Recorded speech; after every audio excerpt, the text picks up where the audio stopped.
आभार या आभाराचा कार्यक्रम तर व्यक्त करणारा माझा विद्यार्थी आहे, परंतु मला त्यांचे खास करून आभार मानायचे मुलांचे आभार मानतो आणि मी थांबतो. धन्यवाद.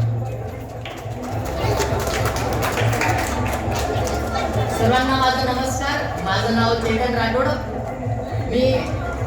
मी गावातील जे नागरिक आहेत, पिंपरी हवेली या गावातील ग्रामस्थांचं सर्वप्रथम मी मनापासून आभार मानतो, ज्यांनी की आपल्याला खूप चांगली मदत केली. गावातील जे नागरिक आहेत ते खूपच म्हणजे मदतीला फक्त एक शब्द दिला तरी ते लोक येतात. जसं की मी खुर्चीसाठी सांगितलं होतं, आम्ही तर भगवान रायवट यांनी आपल्या सर्वांना खुर्चीसाठी त्यांनी खुर्ची दिली, त्याबद्दल मी त्यांचा आभार मानतो.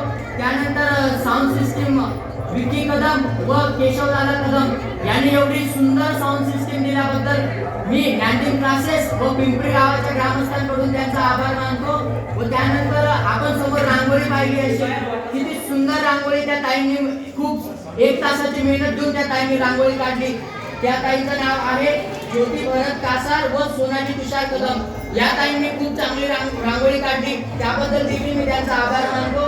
व त्यानंतर नेहमीच ज्ञानदीप क्लासेसला मदत करणारे नाना कदम दादा यांचं देखील मी आभार मानतो. मी सर्वांना एक सांगू इच्छितो की मी क्लासेसची बढाई नाही मारत आहे, पण जी ज्ञानदीप क्लासेस आहे ही फक्त मुलांना शिक्षणच नाही देत, तर मुलांना संस्कार देखील देते. संस्कारच नव्हे तर मुलांना कधी कोणता प्रोग्राम, आम्ही मागे बाल विवाहाचा प्रोग्राम केला होता, त्यानंतर बेटी बचावचा केला होता, अशा अनेक प्रोग्राम. मुलांना फक्त शिक्षणच नव्हे तर संस्काराची देखील आज गरज आहे, याची जाणीव आम्हाला आहे, म्हणूनच आम्ही हा संस्काराचा कार्यक्रम घेतला.